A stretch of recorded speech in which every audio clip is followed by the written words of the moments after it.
Toujours plus grand, toujours plus confortable et surtout toujours plus spectaculaire. Durant la Coupe du Monde, les stades américains vont faire la démonstration de leur sens de la mise en scène. L'un des plus beaux se trouve à Atlanta, reconnaissable à son toit qui s'ouvre en une poignée de minutes.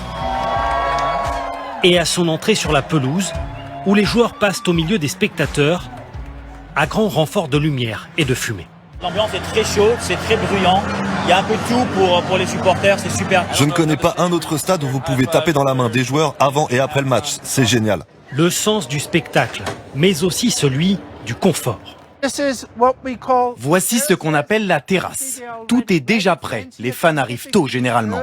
Et c'est comme si on installait votre salon au bord de la pelouse, avec tout ce qu'il faut de nourriture, de boissons, de desserts. Pour un match du premier tour de la Coupe du Monde, il vous faudra dépenser l'équivalent de 3 000 € par personne pour prendre place dans ce carré VIP. Mais le stade est aussi connu pour ses prix cassés sur la restauration, avec des centaines de points de vente. L'équivalent de 4 € pour un burger, de 2 € pour un soda à volonté. Les tarifs n'augmenteront pas pendant le mondial, de quoi profiter des buffets illimités ou de l'intimité de ce bar à cocktail. Les gens restent parfois à l'intérieur pour regarder le match à la télé, juste parce qu'ils passent un bon moment. Quoi qu'il arrive, vous ne raterez rien du match grâce aux 3000 écrans. Il y en a absolument partout. À la buvette, dans les couloirs, dans les ascenseurs et jusque sur le miroir des toilettes. Pendant le match, vous pouvez aussi participer à de nombreuses activités, y compris avec vos enfants. Les habitués en conviennent. Être supporter dans ce stade est un luxe assez inhabituel. C'est incroyable le niveau de confort dans lequel ils ont investi. Vous ne faites jamais la queue, même pour aller aux toilettes. C'est pas un stade, c'est un bateau de croisière. C'est vraiment... Un bateau de croisière qui accueillera 7 matchs dont une demi-finale. Mais le bijou de cette Coupe du Monde se trouve peut-être à Los Angeles. Le stade de tous les superlatifs, le plus grand du pays en superficie, le plus cher jamais construit, pour près de 5 milliards €. Bonjour à tous, bienvenue au SoFi Stadium. Je serai votre guide ce matin. Suivez-moi, on y va.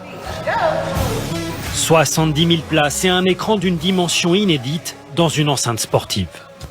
C'est un double face. L'image est diffusée à l'intérieur comme à l'extérieur. L'écran est aussi haut qu'un immeuble de 12 étages. Ok, on y va.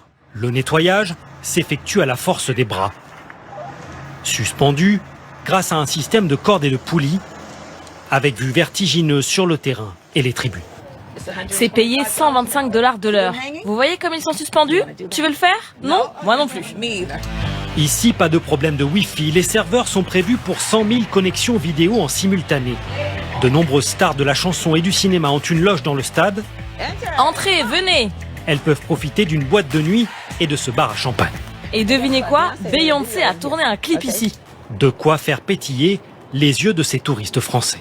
On a l'impression d'être dans un hôtel 4 étoiles, quoi. On sent qu'ils ont mis beaucoup d'argent sur le confort des gens qui viennent voir. Prévu pour le football américain, le stade a dépensé plusieurs millions de dollars pour s'adapter aux exigences de la Coupe du Monde. Rien d'insurmontable pour un lieu qui veut faire de cette compétition la vitrine de son savoir-faire. Le lieu a été pensé pour que les fans passent le meilleur moment de leur vie. Pas un simple stade, mais un endroit où ils vivent une expérience qui va au-delà du match qu'ils sont venus voir. Une expérience qui a un prix. Pour les matchs du premier tour, les meilleures places se sont vendues près de 4 000 € pièce. Pour le stade, l'enjeu est important car il accueillera aussi dans 2 ans la cérémonie d'ouverture des Jeux Olympiques et même les compétitions de natation. C'est donc ici qu'il faudra venir encourager Léon Marchand.